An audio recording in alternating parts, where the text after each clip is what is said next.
Final Fantasy 1 because I am. So let's give him get this countdown and get going. We start in 3, Two, 2, 1, one, go.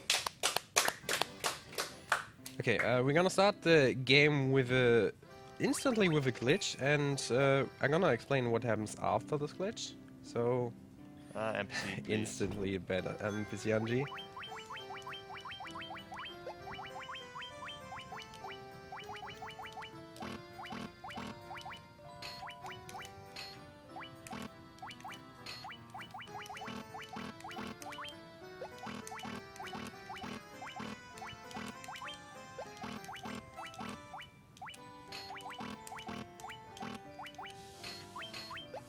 Okay, so this is an equipment glitch which is unique to the PSP version of the game. The way the glitch works is that we load in the weapons and on the same frame we switch the characters in such a way that the ideas of the weapons we have loaded that of the weapon we have get loaded on the armor slot, causing the armor items with the same ideas to load in. So with that way we can we can get very strong items right at the beginning of the game. For example, Box just got the Knight's armor, which is one of the strongest armors in the game, and which helps us to, well, basically don't get any damage. And we're gonna see quite a few equipment glitches throughout the run, and one of them is coming up pretty soon. And here we all already see the RNG heavy part of this game, because encounters can really screw you up. You will see that Box is trying to avoid the forest as much as he can, because random encounters tend to appear more often in the forest. So if he walks on the grass tile, there's a slightly lower chance to get any encounters. And especially in terms of preemptives and ambushes, he can get really screwed over by the RNG. So, welcome to the Chaos Shrine, the first and final dungeon of the game.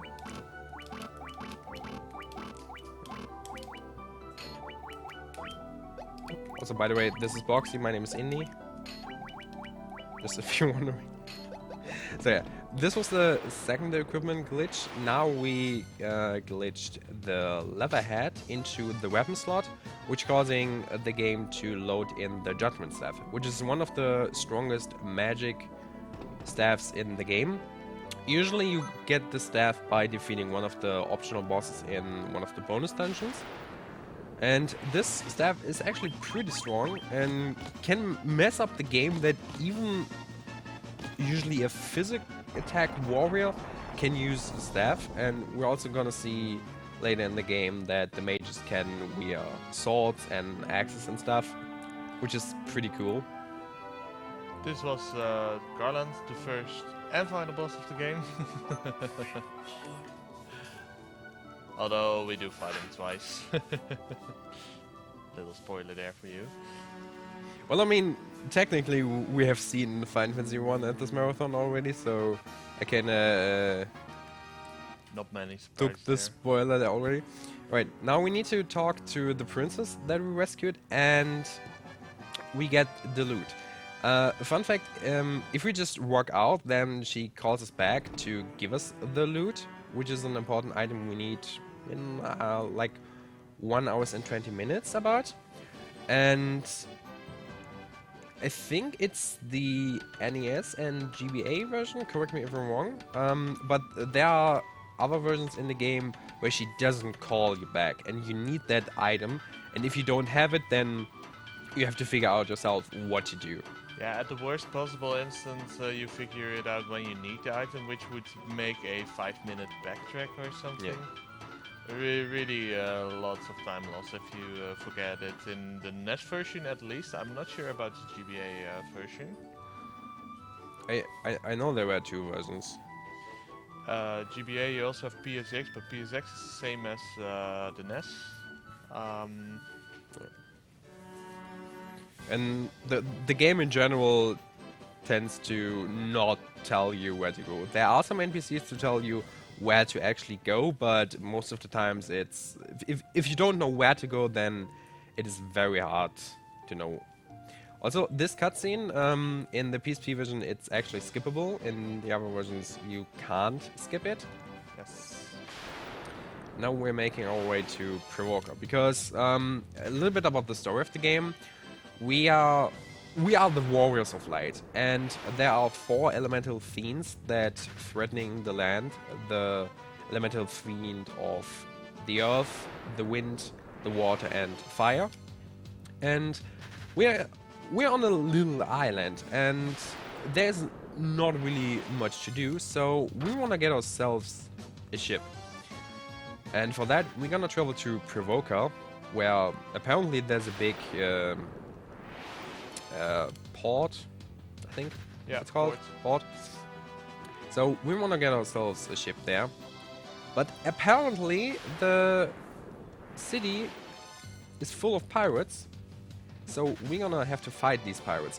And in this fight, you're gonna see the second use of the Judgment Staff, because we can not only glitch all the weapons or armors, we can also use them as a normal item. And in case of the Judgment Staff, we're gonna use Flare. And in this fight, you see Box defending with the Warrior, and all the other characters use the Judgment Staff, which means Flare, which does a lot of damage on every enemy, and basically makes the fight very fast. It would be the fastest if I get a leather shield drop here.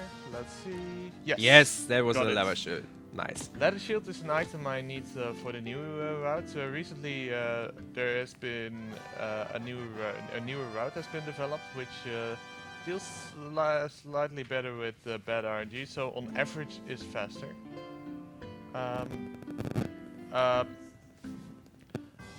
So far, leather shield. We use the leather shield to glitch the glitch an item later, somewhat later into the game. Now we have ourselves a ship, and now we're gonna travel a little bit. And this is basically where the fetch quest begins, because we have the ship, but the ocean where we're traveling is basically closed. There's a way to get access to the bigger part of the ocean, but for that one we need to blow up a canal, and that we can blow up the canal with nitro powder, which we get in a treasure chest in the first city. But in order to get access to that chest, we need a mystic key. That mystic key we get from the Elfen Prince in the Elfen Castle. Box just passed, but he's asleep. He's actually under a curse from Asus, the Dark Elven King, and we can fight him, but for that we we can wake the prince up, but for that we need the Joel tonic from Materia. But she's blind, and we need to find her crystal eye. And that crystal eye has Asus, the Dark Elven Prince. And we can fight him, but for that we need the crown, which we get in the Marsh Cave. Box is just heading to.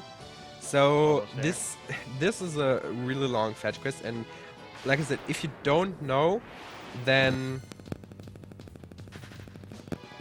this can be a really train wreck.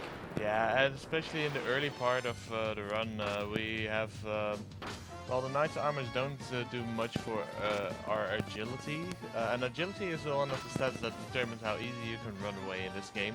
So in the early part of the game, it's very difficult to run away, and especially with these wolves. Wolves have high agility in general, so it's difficult to run away from encounters like that. So you can easily lose a lot of time here, and if they... Okay, I'm gonna flare them. Can you put this somewhere else? Okay, and while the flare animation is starting, I'll try to remove my phone from my pocket. Okay. So yeah, these wolves are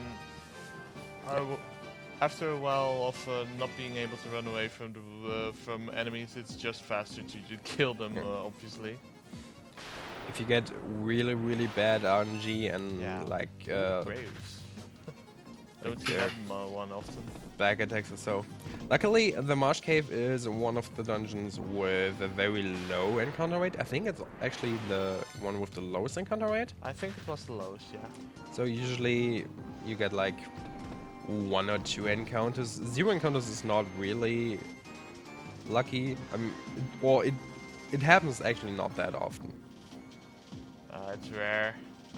Let me quickly interrupt you guys and tell you guys that we have a €5 donation from BookEG, saying a small donation from New Zealand to say thanks for running this amazing event, and so we can beat cancer the way you guys beat these games.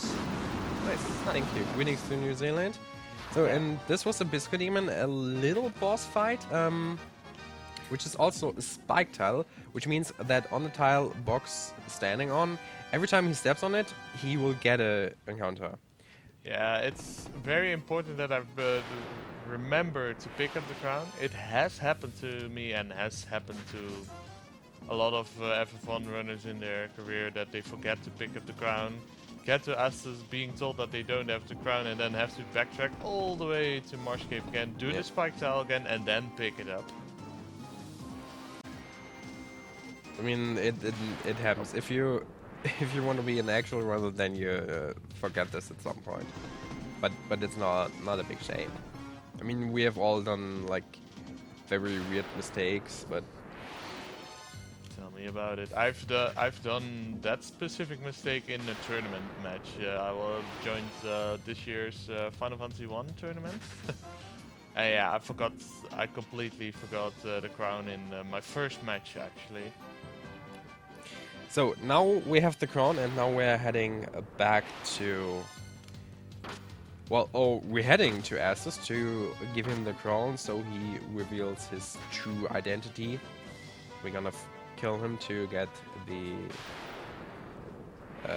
crystal eye.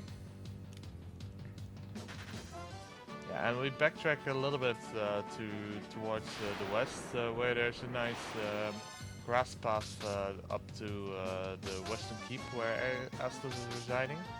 The normal way, the straight way, is through all forest tiles.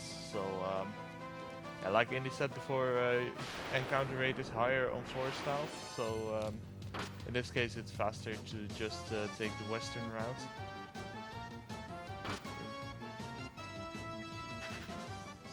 So almost at the western keep, at Astus Castle. So, and this is a little tricky fight because Astus basically has 2 attacks. Just a physical attack or a spell called Death. And you can guess what that spell does. And if he uses that spell, the best outcome would be on the warrior, because both mages on the and please die. Nice. So this is actually very good RNG, even though the warrior died.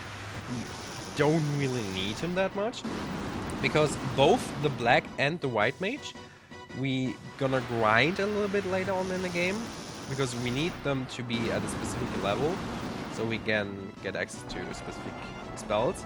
And the thief is just one of the best characters in this game. I have to put Ingrid somewhere.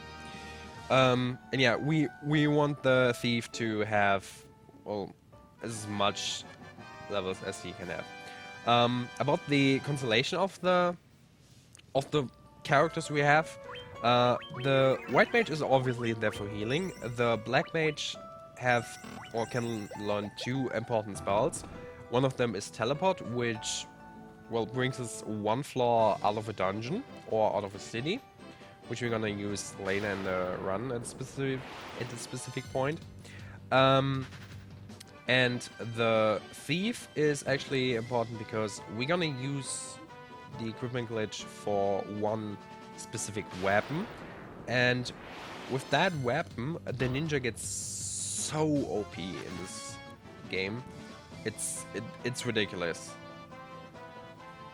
And the warrior is mostly there for actually let us doing this equipment glitch early, because sometimes we need a specific weapon or a specific armor piece, and only certain characters can actually equip that. For example, that equipment glitch I mentioned, we need, I think it's the steel gloves, which only can be equipped by the warrior. Yeah. We can also equip it on the ninja. We haven't yet, but we will get them later. Lucky here. But with the warrior, we can do it a little bit earlier.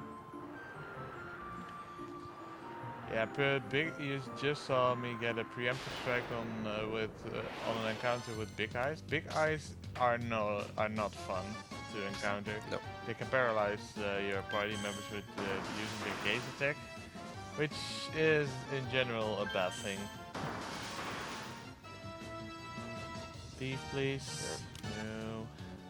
Getting paralyzed is actually very bad, because you see that both the warrior and the thief got paralyzed, and every time the paralyze hits a character that is already paralyzed, there's a chance that the paralyzed status gets renewed. So if you are very unlucky and get an ambush with like 8 or 9 ghosts who can actually paralyze you, there's a chance to get power-locked, and almost no chance to get out of this. Yeah, being paralocked is, if you're low on health, almost an instant death or reset, depending on where you are. In general, there are, even though we get very, very good equipment and very good weapons, there are still a few encounters that can easily kill you. For example, like if you get paralyzed, if you get cockatrice, which means if you get petrified, because at the early point of the game, there is no way to actually prevent this. Here's Montoya. Yeah, that's She's bumping into everything because she can't see. which is funny enough, because apparently she's blind, but we bring her back her crystal eye. But now that I think about it, it's only one eye. So what happened to the other one? I mean, she should be still able to see. But she might have only one eye. Maybe? I don't know. It is a mystery. it is a mystery, and I mean she's a witch, so no big surprise there. It adds to the flavor of the story, I guess. So right now we have the Chill Tonic, so we're gonna get the Mystic Key. Buccaneer encounters on the sea are in general a good thing because they're relatively easy to run away from compared to the other encounters you can get here. Like the Sahagins and the Big Eyes, or the Sharks even. Yeah, soon, TM, we will get equipment that allows easier runaways. Yeah. We just give the Jolt Tonic to the Elfen Prince, so he wakes up, and then we get the Mystic Key. And we're gonna get an item in this dungeon, or in this castle, which is the Mithril Hammer, which we're gonna use to equip ourselves with better equipment, which allows us to flee or run away much easier. But that is actually one of the, I would say that glitch is actually one of the more finicky ones. Yeah. This the glitching menu I'm about to do is a long one, because you have to equip on everyone. So you see, we glitch the Mithril Hammer from the weapon into the helmet, the armor, and the No. glove slot. That's not too bad. You saw me accidentally equip the mithril hammer on the warrior, which is a bad thing because you can't because it's removed from your menu and you can't equip it right then. Yeah. So you need to opted to re-equip a judgment staff. But that's actually a really good thing about this game, even though you screw up one glitch, then you can just easily get it back by just unequipping the item. So, two things you may have noticed just now. First of all, Box got some gold needles in the village, which is a thing you definitely want to buy, especially in the marathon run, because we gonna hit a dungeon very soon where I already mentioned them, where we're gonna see cockatrices, and those can not paralyze, but they can petrify you.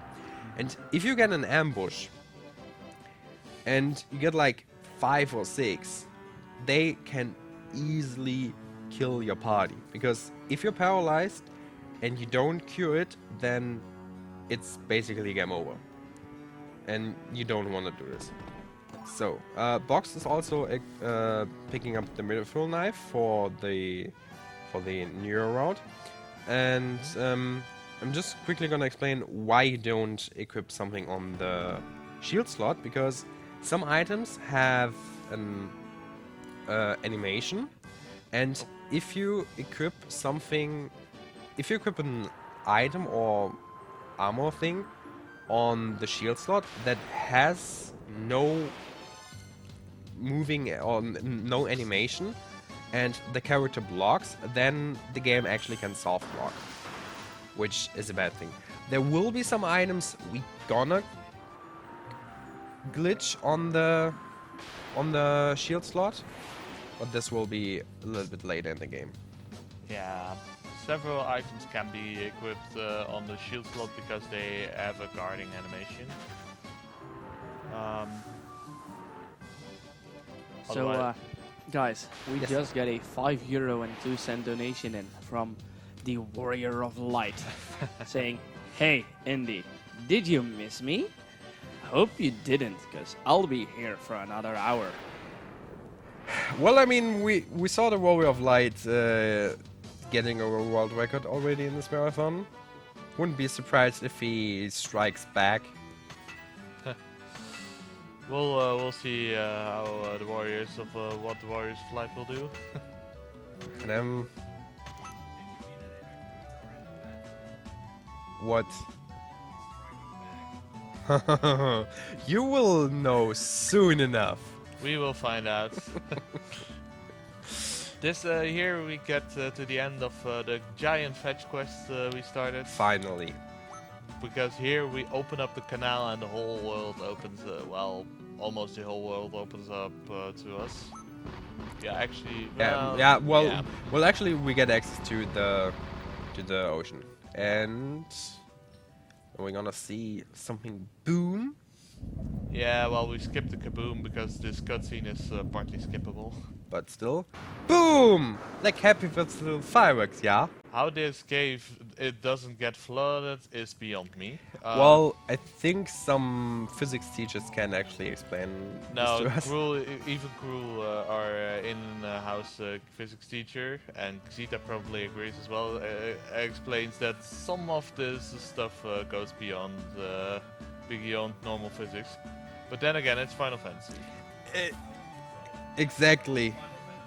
True that. You know, those physics, they make no sense at all. They are not from planet Earth. I don't know which planet in a it's game from, where but we have magic, airships. Exactly. I mean, airships I can kind of understand, but throwing fireballs From an something? engineering point of view. Well, I mean, let's be honest. This is at least way more doable than anything else. All right, we're coming up to actually one of my favorite glitches in the game, the Barbarian Sword. So It's a little bit shorter in the newer route, though. It is a little bit shorter.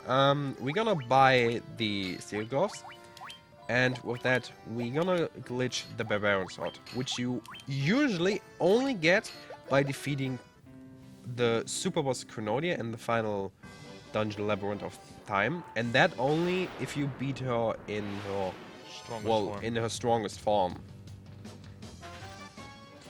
You also saw me glitch the mage staff there. That's where I use the leather shield I got earlier from the pirates. And the mage staff is one of the items used in the new routes. You notice from the judgment staff, the flare animation is quite a long animation, and mage staff and the other items we're getting also cast spells. Mage staff, for example, casts Faraga, which is really good against earth elemental and undead enemies. It has all those three items have a shorter animation, so if you get a lot of unrunnable encounters where you generally tend to use the items like the judgment staff, you save time because of the shorter animations over the older routes. If you get a low amount of unrunnable encounters, then the older route is somewhat faster because it takes more time to pick up these extra items. So after we finish the fetch quest, we can go to our actual quest to defeat the 4 elemental fiends, and we're now in the Cavern of Earth, where we apparently find the first of the elemental fiends, and yeah, there Box is gonna do his first safety save. Definitely.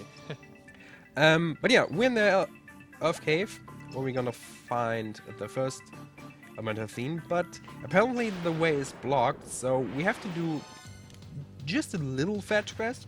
We're gonna have to defeat first the vampire to get the star ruby, and then we're gonna go back, pick up, or give the star ruby to a giant, which opens up a path, and then we get the earth rod, which allows us to go further into the cave. Ooh. Whites and ghasts can be nasty, but luckily I was able to easily run away from them. If I have troubles running away from them, the mage staff really helps because it's strong against undead enemies.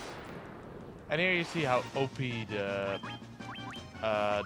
barbarian swords in general are, because, well, one hit is all it takes. Mini boss. That's pretty good. This is one of the reasons why this game is actually really beginner friendly.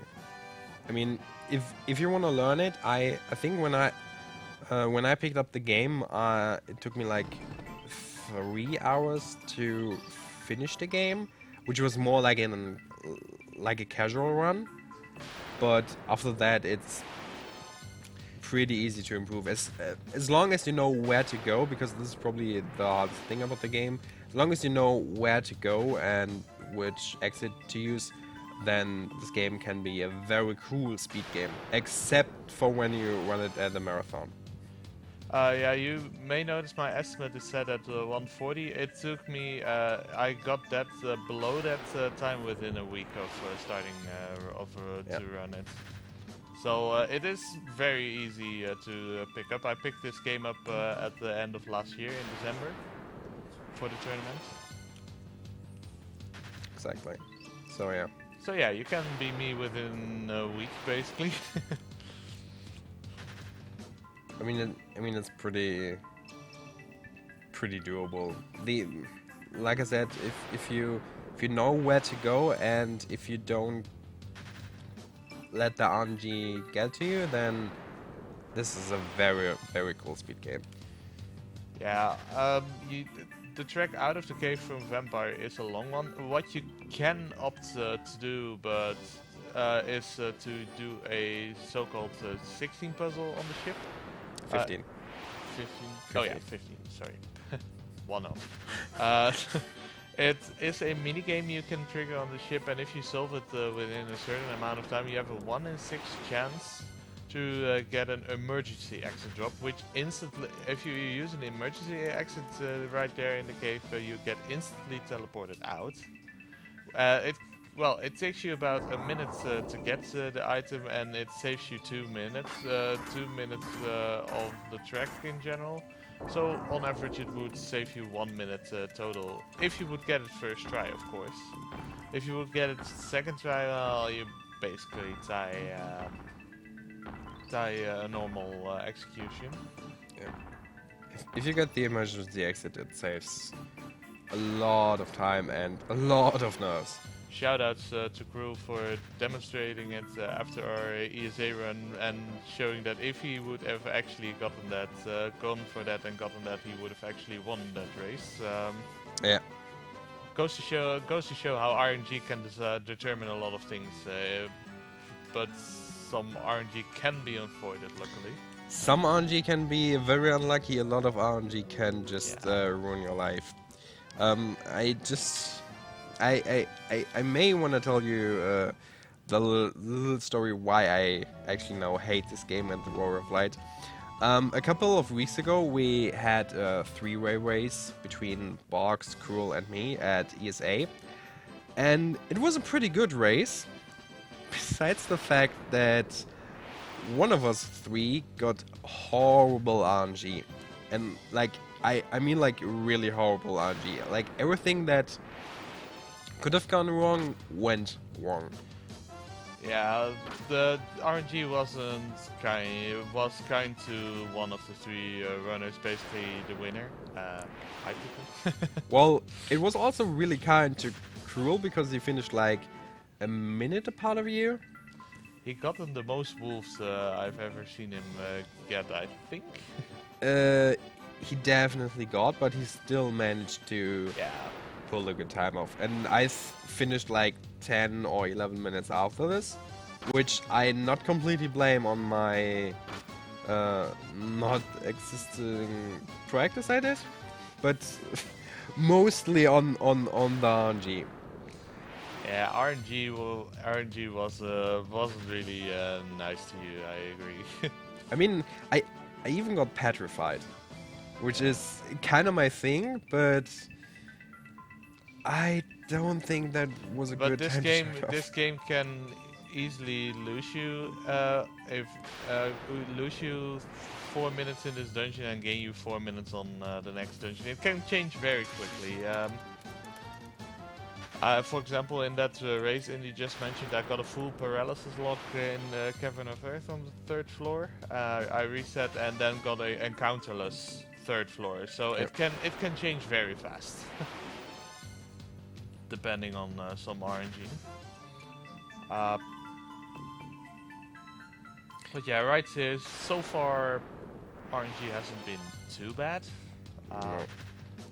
We're just hitting the third floor, which is from here on now.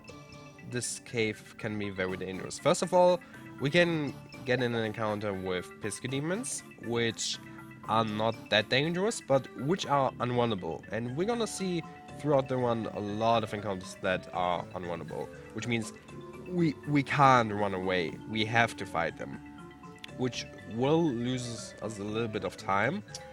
But which will be not too bad, since we need to grind later in the game anyway. So technically it loses us time, but also saves us time. Here we use the earth rod we got from the stage cave. So now we can progress further into the dungeon. Ochre jellies! This is one in 64. The run is blessed. Yeah, shoutouts to Crew, of whom's favorite encounter is the Ochre jellies. Ochre jelly hype!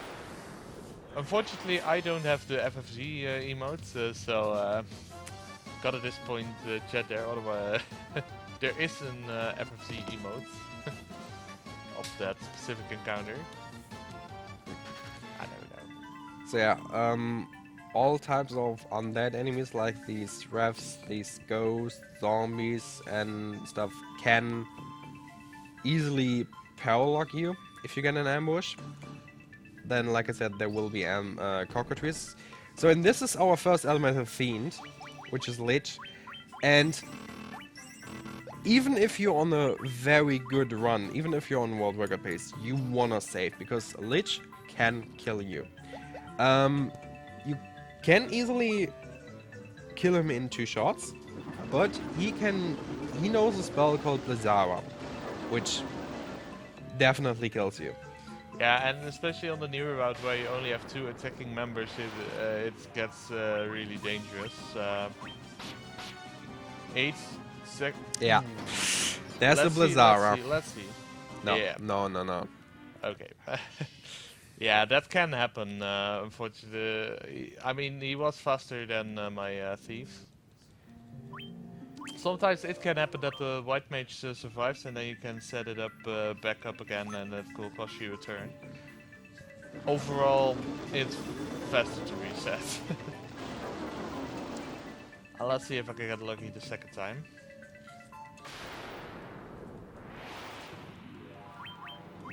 This time I'm going for a little bit more safety by setting up the judgment stats as well.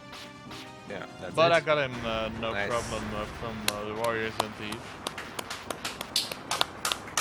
Yeah, this goes to show how much RNG plays a factor in boss fights like these.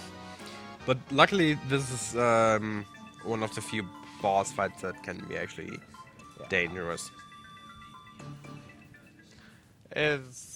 It's fine. I mean, I've had it happen to me once before where I got Blizzard 4 times in a row. And that is a little bit more frustrating than this one. One time Blizzard is fine. I mean, that's why we got safety saves.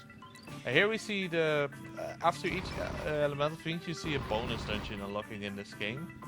These are the bonus dungeons appearing in the GBA and PSP versions. The first one is the Earthgift Shrine, which contains bosses of Final Fantasy III. Exactly. It is a very straightforward dungeon for those of you interested. Also, if you guys in chat have any questions about Box, me, or the run in general, feel free to ask.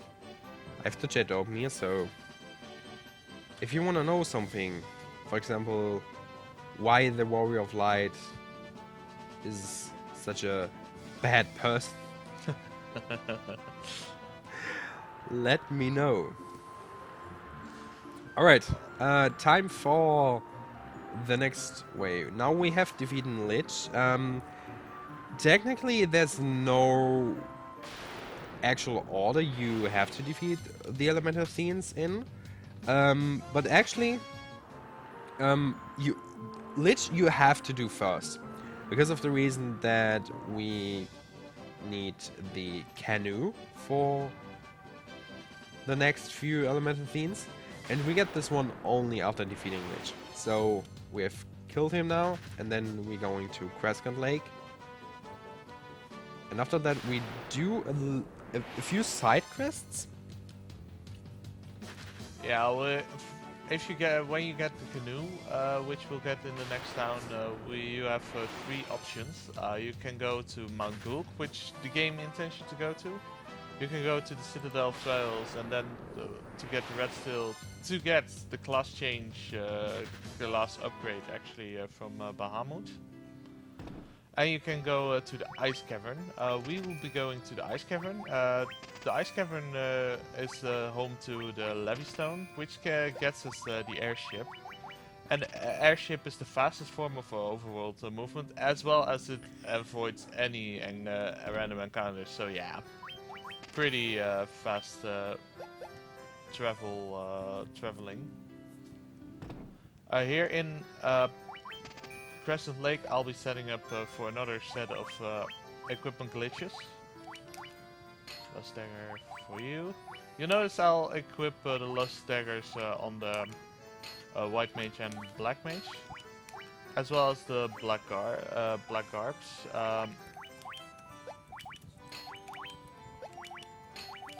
Black Garbs increase agility. There we go. And now, because only the items used to equip to glitch the Lust Dagger and Black Garbs can only be equipped by the warrior, we need to switch around the Black Mage and the White Mage. So now my party is in its proper composition and reads out very nicely: Dark Mind, final boss. Shoutouts to the Kirby and Amazing Mirror co-op run by Sniper Wave and Kinnan earlier this last night. Speaking about that, how was the final boss called? I don't really remember. It was Dark Mind. Was it Dark Mind? I thought it was Dark Mind. Yeah, it was Dark Mind. You Are sure? you guys sure it was Dark Mind? Yeah, I'm Wasn't confused. it like Dark Mind, No, the final no. boss of this game? No, Yeah, I'm confused between Dark Mind and Dark Mind. wait. I know Dark Mind from a different game, but I never thought that Dark Mind is the actual final boss of this game. Anyways, we'll be making our way to the Cavern of Ice using the canoe. We're just gonna do basically a Final Fantasy iteration of row your boat gently down the stream. It's I have no idea what you're talking about, but go on.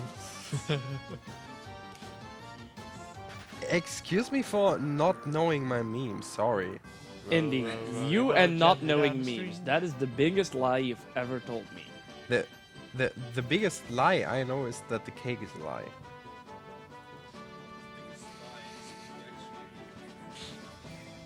That is a fact. Anyway, we have the canoe, and even though we can go to Mount Galk now, we gonna go to the ice cave, and this is by far probably the most deadliest, Dangerous. the most dangerous part of dungeon in the game. Is that Ingrid on my shoulder? Yeah, Oh, no, it might, oh, no, it might very well be. It's Kirby. It's Kirby. Poison. So yeah, the reason why okay, Poyo is dead. The reason why the ice cave is such a dangerous place is that there are so many encounters that can kill you. For example, undead enemies that can power lock you, cockatrices that can petrify you, white dragons that can easily kill you, especially if you get an ambush. Pisco demons are just unrunnable. Then we have ice gigas and winter wolves, which are also not runnable. There are mind flayers, which also can power lock you And That- insta kill you.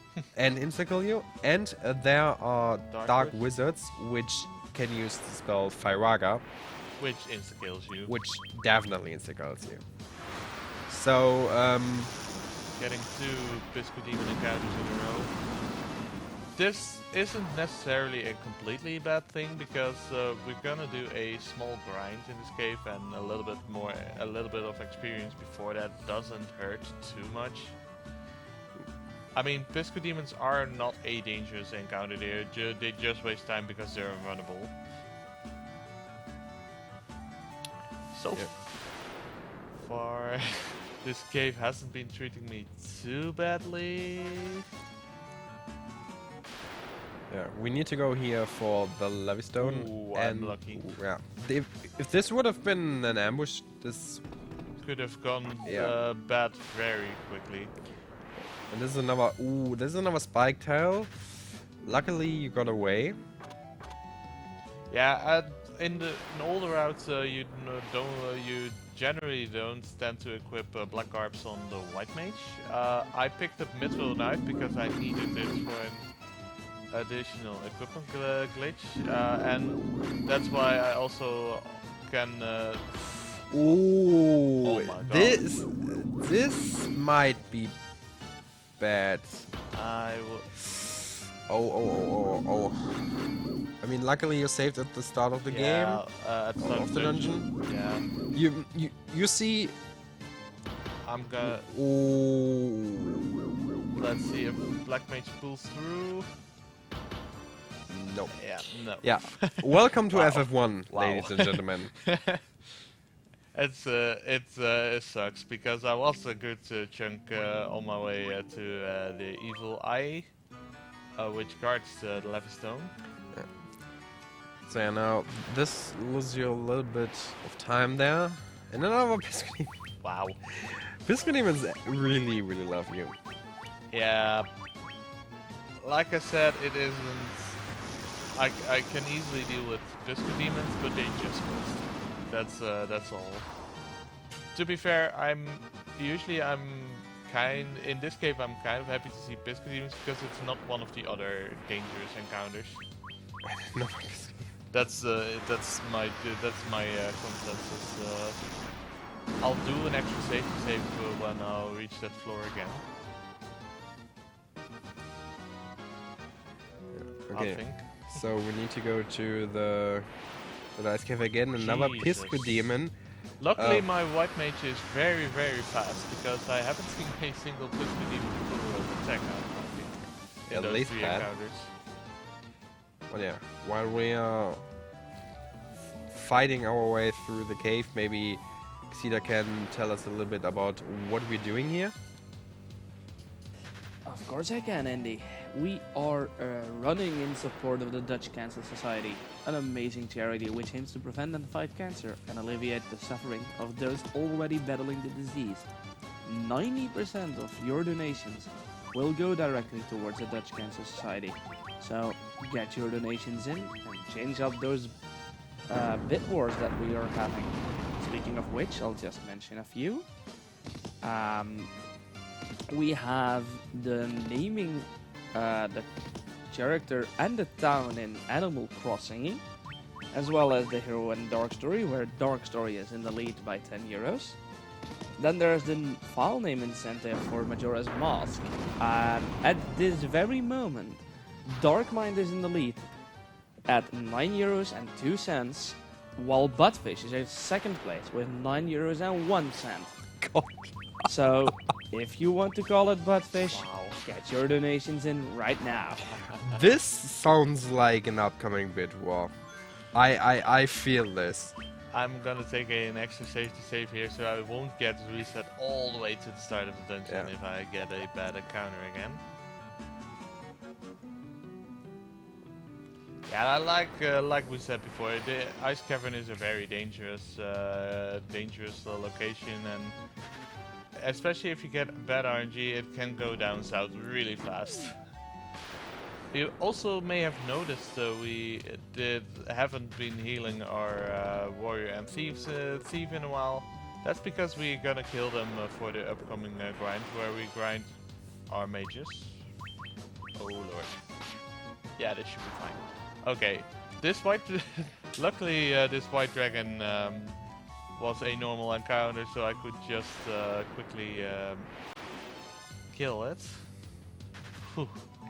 Because if that thing ambushes you or gets the attack in first, could have come bad. Preemptive on the cockatrices. Yeah. And that's good. Almost there. Okay. Good. I'm on the floor.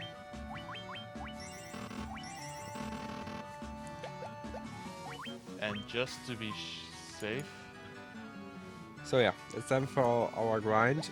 The two reasons why we even enter this cave is because of the levy stone, which we're gonna use to get the airship. And second is for the grind. We want Evil Eye to kill off our thief and our warrior, which usually happens with a Thundara in the first turn. There we go. Black Mage. Okay. Oh, this is good. This is good. This is good. That's very good, actually. Too late. I'm sorry. So yeah. Because of the fact that the XP gets shared, now our white mage and black mage get even more XP. Twice as much. And the good thing is, this was a spike battle, so we can fight him once more, and once more, and even more. And Evil Eye is one of the most XP giving enemies in the game. And ideally, we want our mages to be level 18.5 after this fight, Right. because then we have them at level 19 at a specific point when we buy spells. And with level 19, the white mage can learn Hilara, and the black mage can learn Haste and Teleport. And those are the only spells we need to beat the final boss. Normally, for the new route, you have to grind it to level 17 plus 1. I'm gonna go for level 17 plus 2. Basically level 18. Just out of safety, because it can theoretically still happen that you have not enough XP. And I wanna go be safe because I really wanna buy the spells. If you're too low on level, you can't equip the spells. So let's see, yeah, level 18 should be fine. That should be definitely good. You also notice that I'm not reviving the warrior. This is to get my thief a little bit more, some more levels. Because the warrior gets a lot of health very quickly, in general. Let's see, it should be fine. Yeah, there we go. And the thief could use some more levels because so he gets a little bit more health.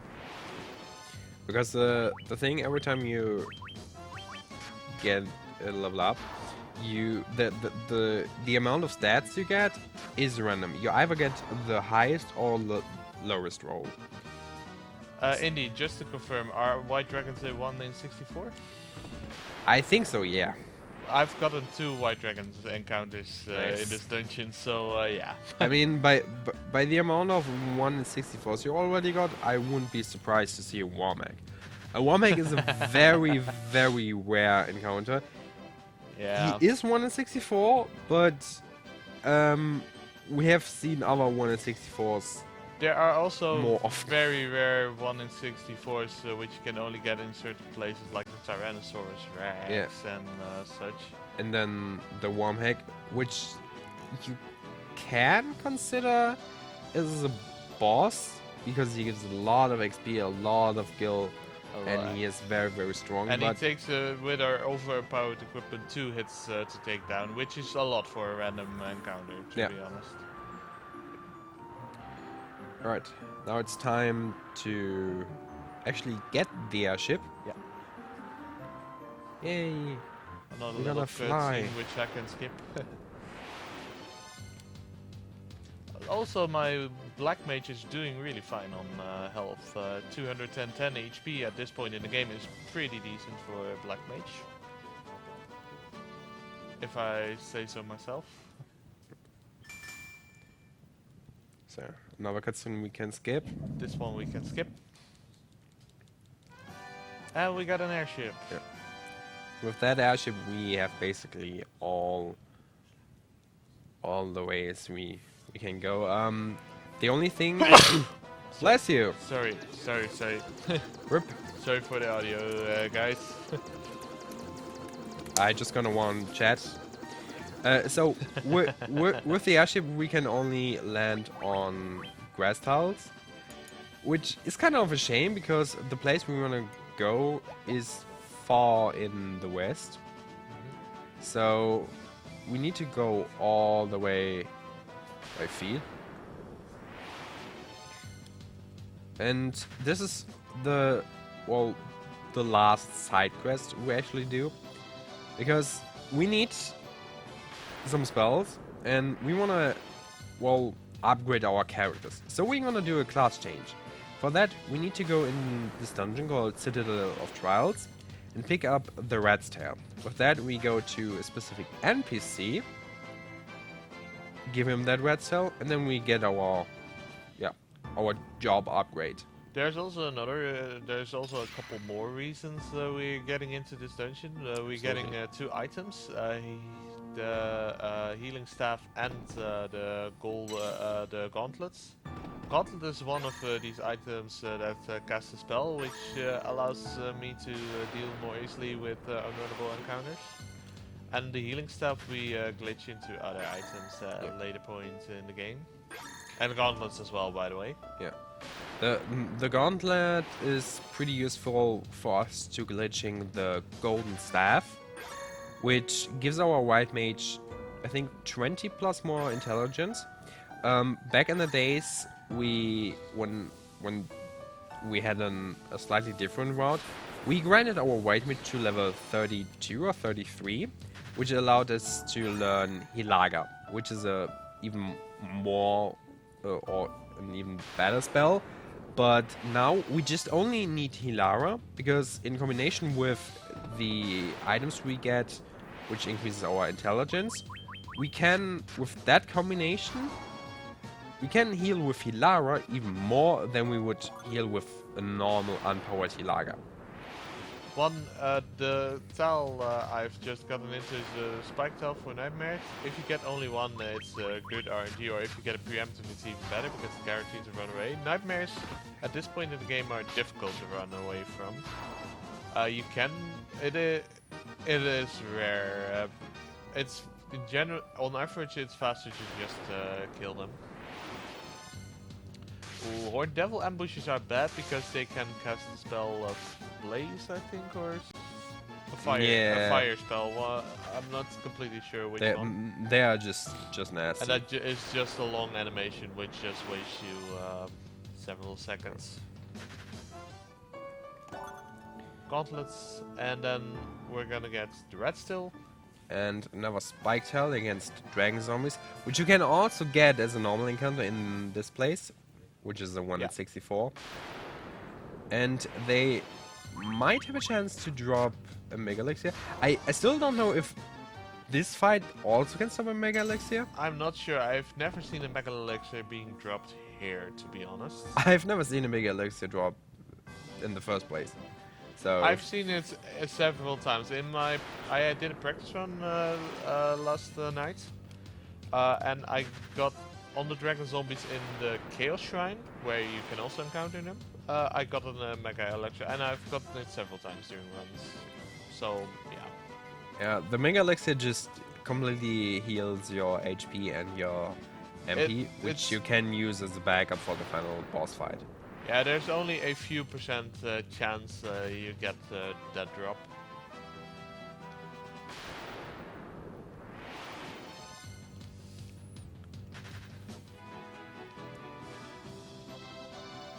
Okay, now we have the airship back.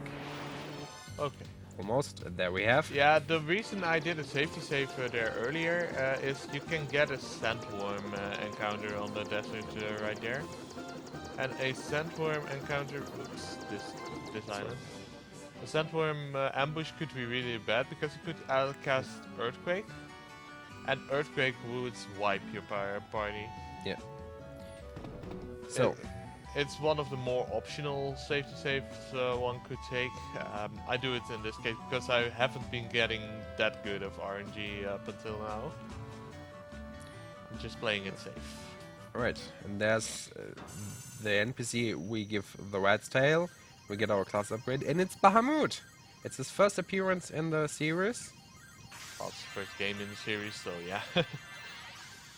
Goes to show which was also supposed to be the last game in the series, but that's another story. They failed that at least 15 times, plus several more side games. So, now we have our class upgrade. Now we have a knight, a ninja, White Wizard, Black Wizard, yeah.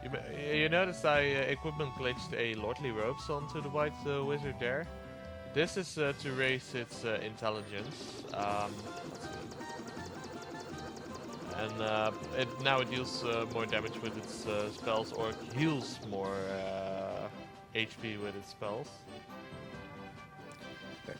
So now Boxy's going to this caravan where he's gonna buy the fairy bottle and giant sonics. The fairy is actually pretty important because with her we get access to the third dungeon, or the third elemental fiend, but we first have to free her. Yeah, and she goes all the way to the back into this town, so it's gonna be a nice little walk here. Because if you can imagine, the water elemental fiend is, well, underwater. NPC, please. An NPC. That NPC, well, gosh. That is Steve. Jeez, that's bad. Steve is a bad person. I've never had that happen to me before, to be honest. I had it several times. Every time I go up there, I was like, please. Oh man. Yeah, this goes to show how trolling NPCs can get into this game. I mean, they can block your path in several occasions. For example, at the start of the game, I got blocked by an NPC into the item shop.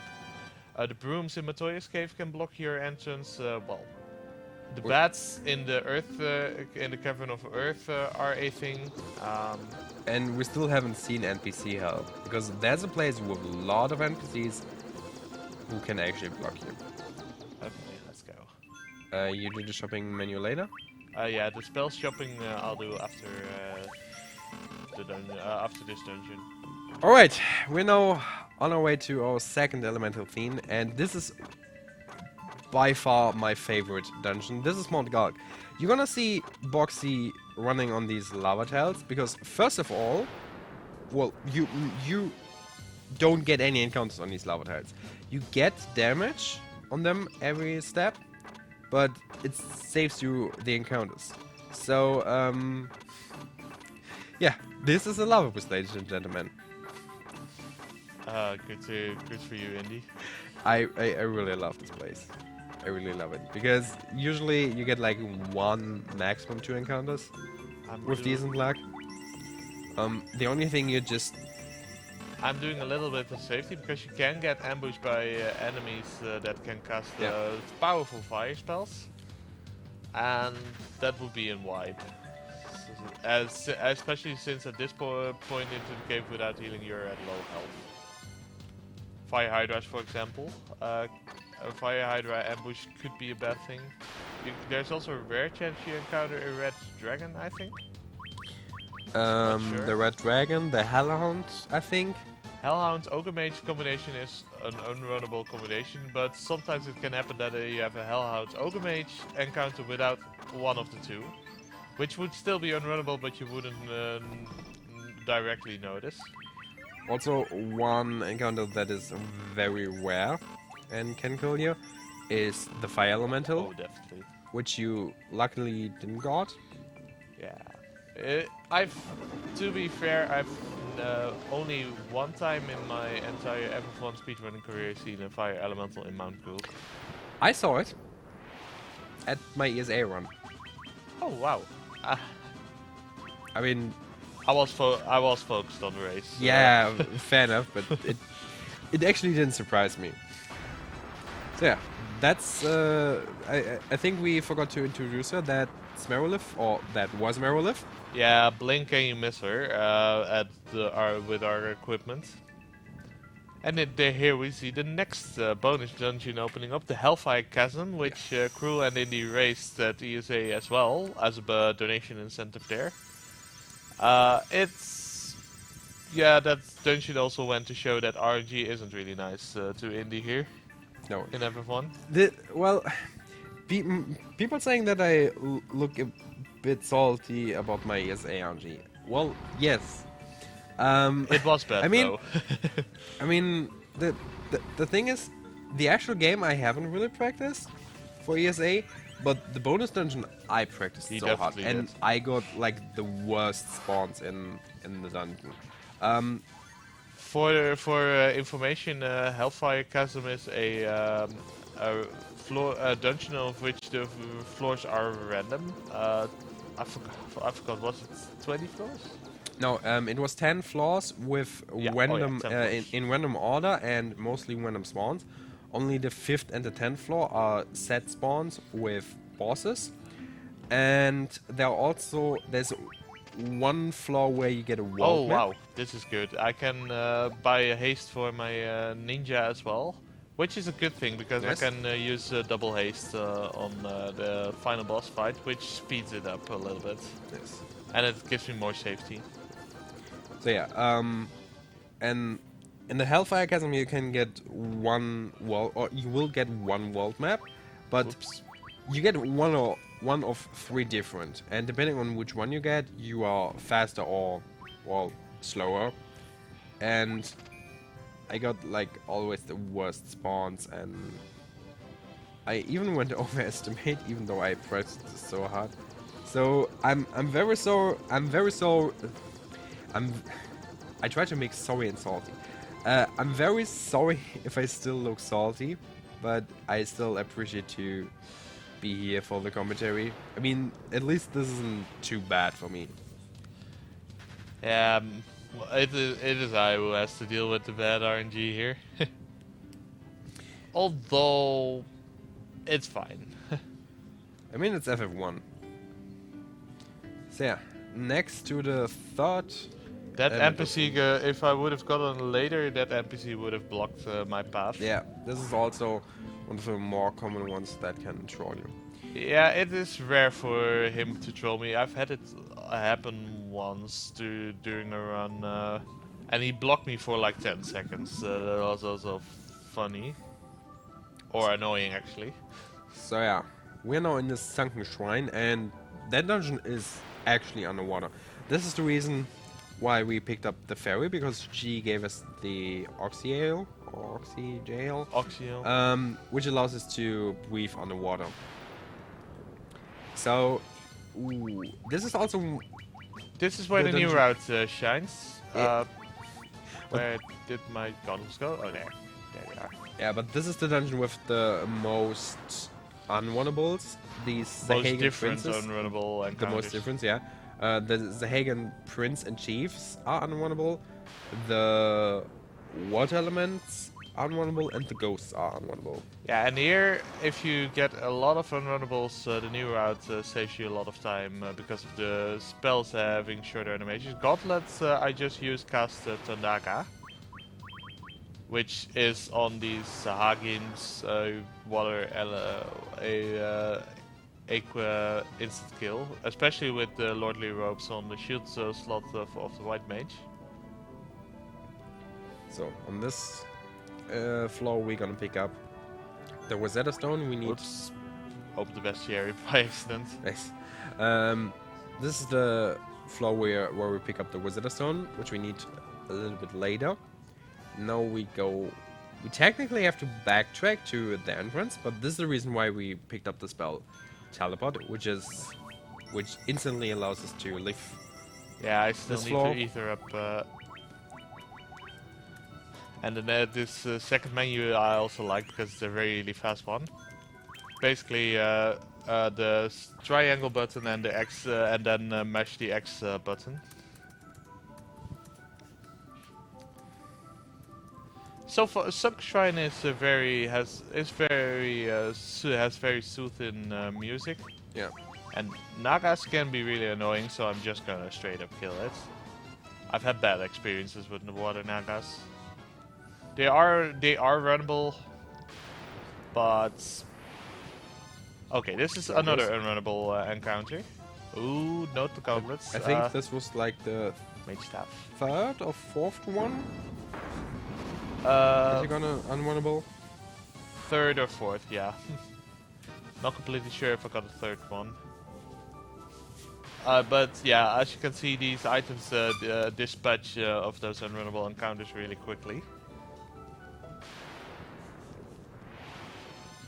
And I mean, if I get unrunnables, then at least let them be the same over and over, so I can just hold X to win.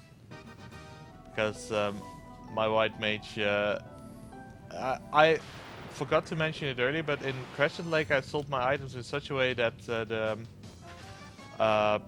the items I use to deal with unrunnable encounters are grouped really close together, so I can do a very fast menuing to get to select the item I need to deal with unrunnables. Here on this floor we will pick up an item for our next equipment glitch. And wow, I'm on the 7th unrunnable encounter already, or 6th, 7th. So yeah.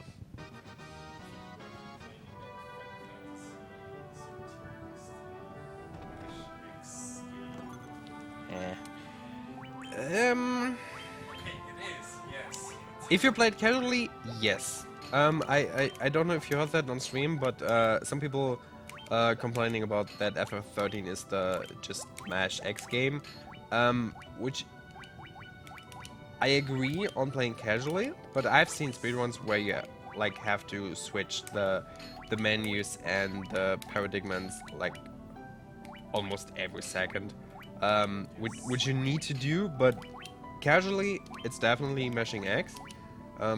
Same goes for FF12. But speedruns are way harder to escape. Okay, you noticed several things that you may have noticed several things that the equipment glitch I did. I equipped Survival Vest on the warrior, thief, and black mage. Survival vests are also bonus dungeon equipment drops, which boost your agility and defense to very high levels. So it gets even easier to run away from encounters and gives us a nice little defense. You also may notice that I equipped Survival Vest on the Black Mage shield slot. This allows the Black Mage to be faster than the Thief, because at a later point in the run we will start hasting the Thief, in order to increase the damage, or the Ninja actually, increase the damage the Ninja does to bosses, and the extra Survival Vest is to try and ensure that the the Black Mage is actually faster. But if this works, I wonder why we don't do it in the actual route or in the older route.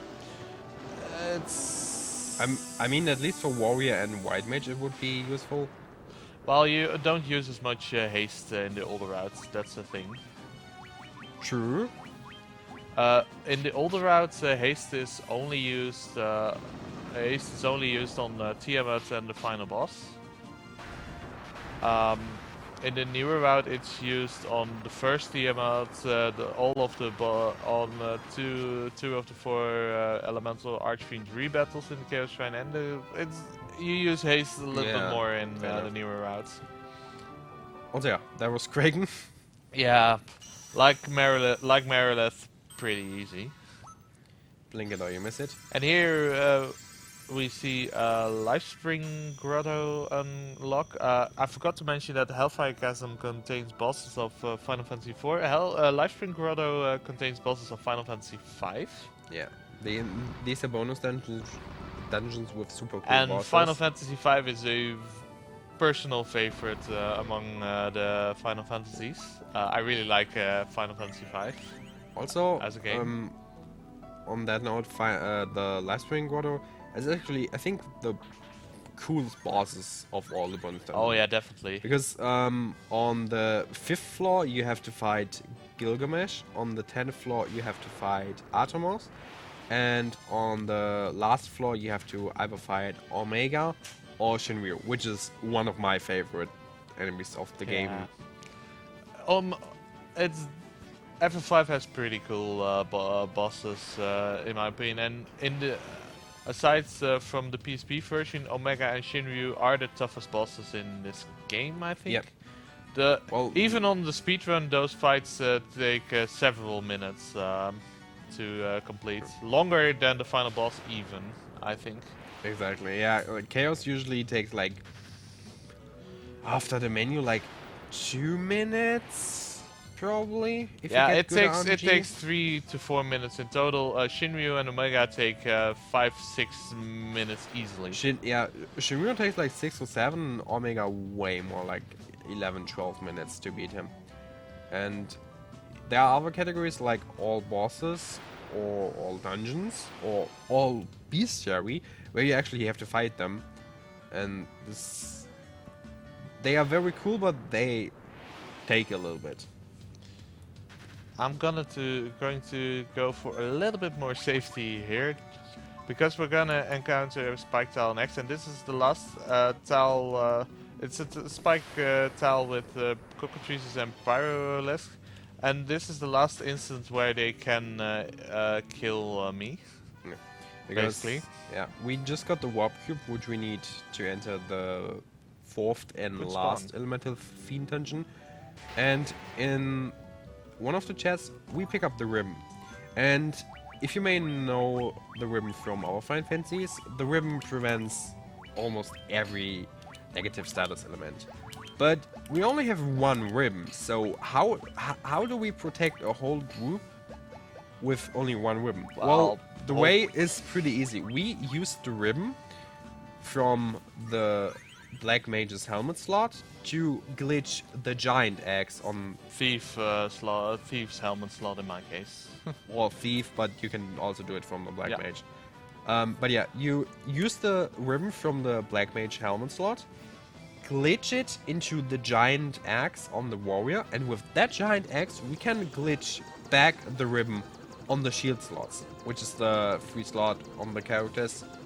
And if you already noticed, yeah, the ribbon have an animation, which means we doesn't soft-lock the game. I don't equip it on the white mage and the black mage yet.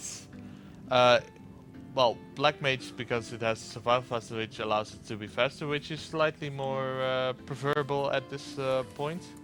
White mage, it also has different items that boost it up until now, so it's a little bit more preferable to equip them on the white and black mage later. So yeah, this was our last visit in Melmond. Definitely the town we visited the most. With the Rosetta Stone we picked up in the Sunken Shrine, we are able to learn Lothian.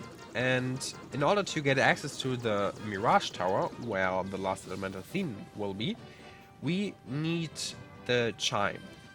The Warp Cube we already picked up in Waterfall Cavern, but now we need the Chime. And that thing we get in Lothian, but all those people there only speak Lothian, so in order to actually communicate with them, we need to learn Lothian ourselves, which we just did with the Rosetta Stone from Professor or Dr. Une. And this is also one of the more infamous walks. Yeah, because there are a lot of forests, and these Minotaur zombies that are unrunnable are not that rare. Once again, a point where the new route shines with the mage staff. And Lufenia itself is also a thing. Yeah, this is basically NPCL. Let's see. This is the place where you can get one Dutch. Up.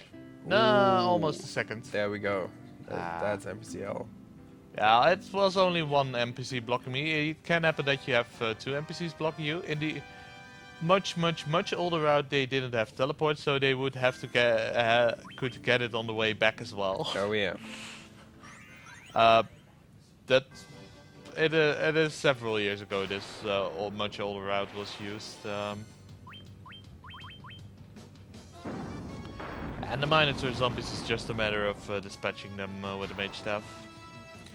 One difference to the original route is in the original route we only have the judgment staff, and usually if you have only 2 encounters, it is faster to just attack them if they are unrunnable. If you have 4 encounters, it is way faster to use the judgment staff, because the judgment staff takes about like 8-ish seconds for the animation, as an attack takes like 2.3 point something. So yeah, at three enemies, there's the trade-off. Yeah, on 3 it doesn't really matter what thing you do. It depends on which how your party menuing is configured at that exact moment. Because we use memory cursor, so if you dealt with an unrunnable large group of unrunnables in the previous encounter, your menu is still not set up, and it's obviously the fastest to use that setup to deal with it with 3 unrunnable enemies, and vice versa for the attacks, of course. So this is the Mirage Tower. Mirage Tower has surprisingly high encounter rates. A lot of encounters, but all of them in this part, except for the one in 64 Blue Dragon, are runnable. Easily runnable, since we have the survival fast equipped. And if you get a preemptive, this runaway is pretty much guaranteed.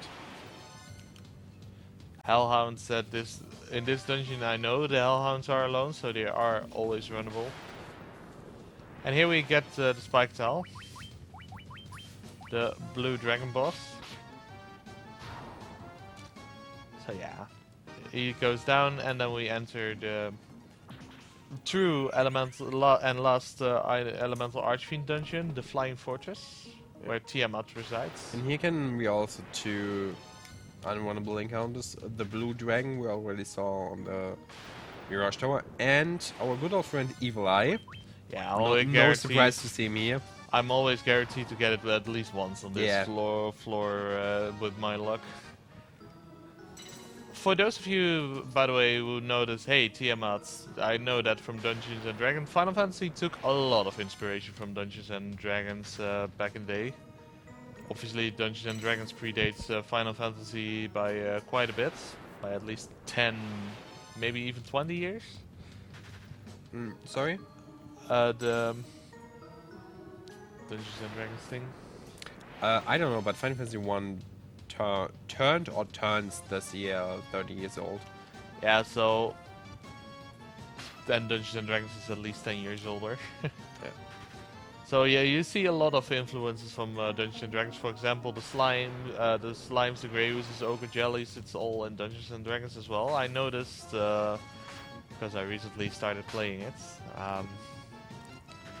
It's a fun thing. I noticed that Bahamut and Tiamat are all in there. And did I take a wrong turn somewhere?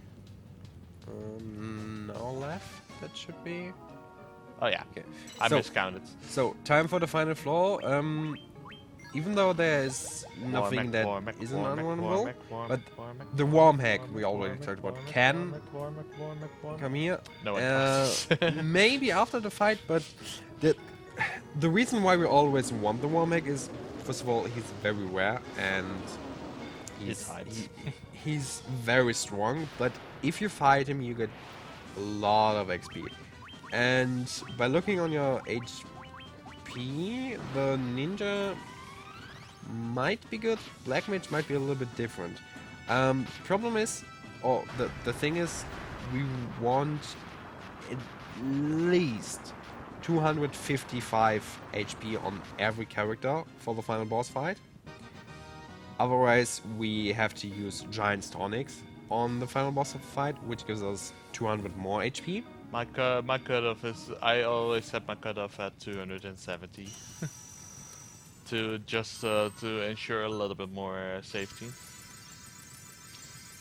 Because Chaos can deal, well, somewhere ranging from even 200, he can even deal 280 HP and with some of his attacks, so you can get really unlucky if you're low on health. Yeah, but with the warm hack, that wouldn't be really necessary. This last bonus dungeon you see opening up, the Whisperwind Cove with bosses from FF6. The layouts of that dungeon are really, really, really cool, in my opinion. There's one of these layouts where you have a floating continent in the sky, and it looks so gorgeous on screen. So, now we have beaten all the elemental fiends. And now you may wondering, okay, what is happening? The world is still threatening by the elementals. Well, that's the reason for that is, you know, Garland, the guy we have battled at the beginning first of and the final game. boss of the game. Exactly. He was hiding in the Chaos Temple together with the princess, and he traveled back in time to summon the elemental fiends, and yeah, tries to conquer and destroy the world. So we're gonna do time travel. So basically a warrior of light to the past. Welcome to Chaos Shrine, the first and final dungeon of the game. Well, now we're in the Chaos Temple. Oh, not Chaos Shrine, yeah. Chaos Shrine. Let's see. I know my game, yeah. Yeah. So yeah, this is one of the longer dungeons, and there are, for example, this purple worm, Oh, no a haste there. lot of encounters that are unrunnable. Not all on one floor, because this dungeon is basically like separated in 6 parts. Another purple worm. The first is, well, the pre-part, if you want to call it that way. Yeah. And then 1 floor for each of the elemental Well, fiends. first we go up a few floors first before we go many floors down. Yeah.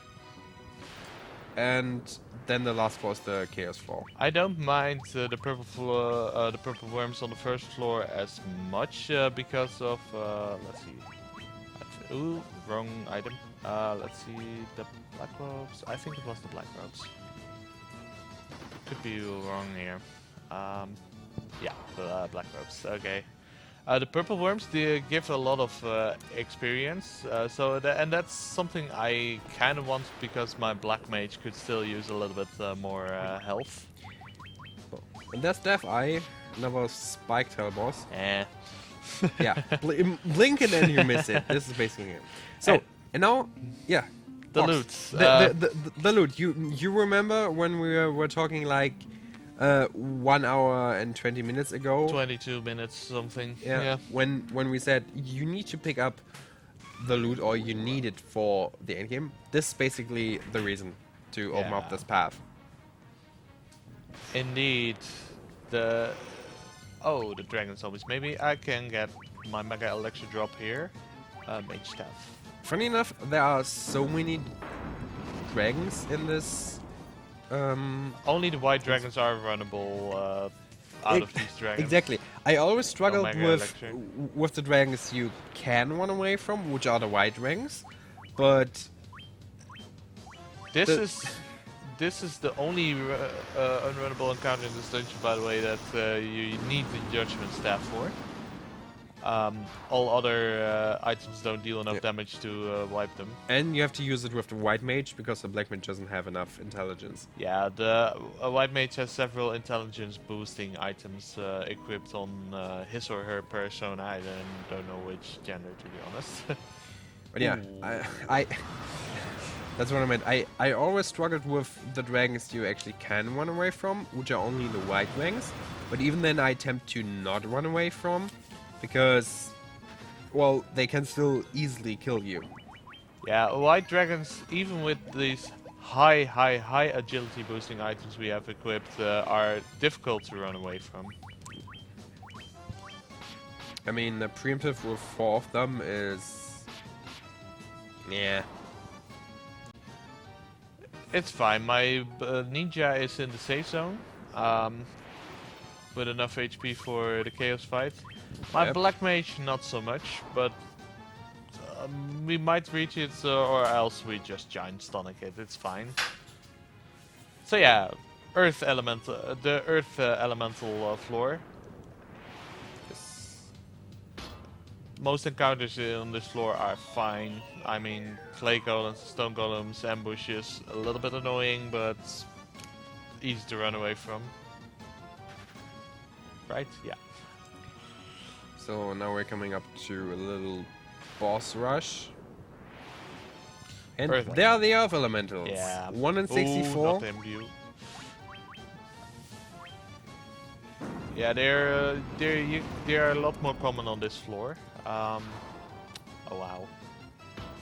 Really? The reason I switched to attack here is because for the next boss I need attack, so might as well get that menu out of the way. I gotta do a safety save for this boss because it's a Lich refight, and Lich refight is almost as dangerous as the first time. He can wipe me. Well, with that XP range, if you fully heal, then this shouldn't happen. He can. I mean, the black mage is most likely to die on the flare spell that he knows, but the others should be fine. You may also notice that I use haste here on the thief, and this makes it a 2-turn because my thief was actually ninja was actually faster.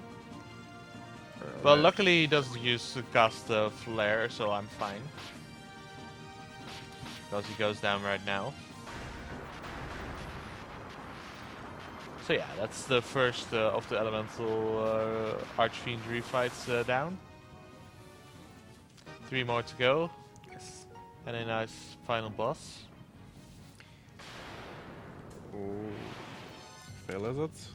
There's Okay. only one unrunnable on this floor, which is the fire elementals.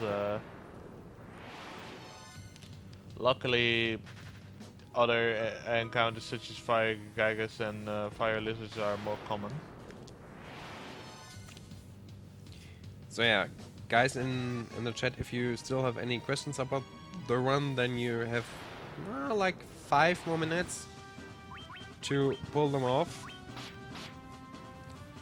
Here we opt to not use haste because it's guaranteed to be a it's guaranteed to be a 2-turn, whereas with the Lich you can get it into 1 turn if you're lucky. Same goes for the Kraken. Erlif knows a spell called Faraga, but at this point Faraga is not. That's deadly. Yeah. So this is one of the probably most trolly fights. Can I in the run game. from this? Yeah, you can. You can. The problem is you I've never encountered this on this floor before. you can get water elementals, and if they're alone, or like only water elementals, then you can't run away. But in combination with the Sea Naga, then you can definitely run away. Yeah. This is actually a pretty good floor. Yeah, that was a pretty decent floor. Let's see, black robes. Yeah, it seems a bit counterintuitive to use ice elemental on them, but it guarantees to one-shot them. Well, what? before getting to 1-tile water elemental encounters in a row. Feels bad. Oh, wow. Oh, that's the Kraken. I was like almost wait, I'm not sure if this not is this not a tile for Kraken? Yeah, I wasn't too sure either. But yeah, there we just saw the game can actually troll you, but Yeah, everything's fine. I'm fine. This is completely fine. So yeah, this was Kraken 2. Not a big deal. Next up will be Tiamat 2, which is one of the probably most dangerous fights in the game because he can use Scourge, which can still do a lot of damage. No. Nah, No. this is not a Tiamat encounter. 1 tile to 2 tiles too early. Once FF2 on PSP tomorrow, I think like 6 AM or something. Yeah, something like that. Final Fantasy II on the PSP will be run tomorrow at 6:40. Nice. Almost 7. I think, I mean, we're almost done, but maybe Xena can... While we're talking about FF2, there are naming incentives, right? There are indeed.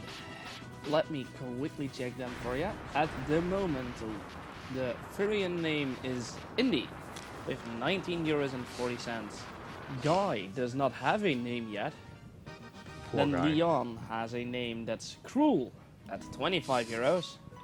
Maria's name will be M3 at 19 euros and 1 cent, followed by Quirk at 15 euros. So if you want to change those names, be quick. Whoever came up with that idea is a genius. Yeah. Shout outs to that god. Let's Thank see. you. Oh. Aw. Okay. I should have noticed. Okay, last menu of the game. Yeah. 2 important things. The white mage needs the golden staff because increasing his intelligence, and we need to equip the clothes. The reason for that is if he has the survival vest, then his agility is higher than the one from Chaos, and we want Chaos to attack before the white mage, so the white mage actually can use the Hilara spell to heal the damage. yeah. So yeah, this is the did final fight. We just need to set everything up. But I would like to ask Tag to get ready on time. It will still take like two or 3 minutes. Something among those lines. So yeah, this is chaos. Items. We are on the edge of the end. I'm gonna. Yeah, that should be fine. Let's see. I'm in this fight. I'll be setting up haste on my knight, my ninja, and my black mage, and then attack with them. White mage always Hilaras, and in the first turn, depending on the HP of my black mage and ninjas, I boost either boost or not boost them with giant tonics. Oh.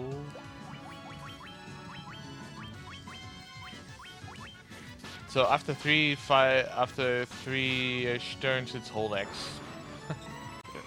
If I get through, at least, and I should be fine now. Oh, that's Blizzaga. That's actually really good. Since we have the ribbon, we reduce all the elemental attacks we get, so Blizzaga doesn't deal too much damage, which means that the white mage actually can heal us full. That is Tsunami. This spell doesn't kill us yet, depending on what he's doing next. I think he's on the pace that he can actually use Cyclone, which might kill us. Cyclone would be bad. And Cyclone also has a really, really long animation. At the very least, two of my warrior and black mage are guaranteed to survive. Basically, as well as my white mage. At this That point. Cyclone. You should be still good. My ninja? my ninja might rip here, Ninja might rip. which is not too bad, but it slows. I mean, the fight I've down. seen very clutch fights on this. Thank you, thank you, This thank is you. what I'm talking about. This is Chaos, the final boss of the Okay. game. Yes, so get ready on time. As soon as the screen flashes, it is done. Mamacita. Oh boy. Slora is not too good, but it's not too bad I mean, either. I can we- deal with it. We're basically done. Yeah. So,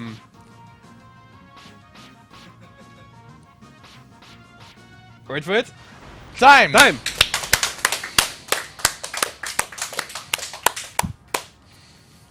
So yeah, that was Chaos, the final boss of this game.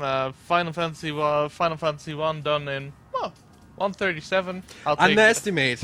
I'll gladly take that time, as I struggled with some RNG during this run. With Blizzagas on Lich, some Ice Cavern shenanigans. It's fine. Yeah, you got some a little bit bad RNG, but nothing to complain about for at least a year. So Wow. But yeah, I hope you enjoyed watching this run. I hope to take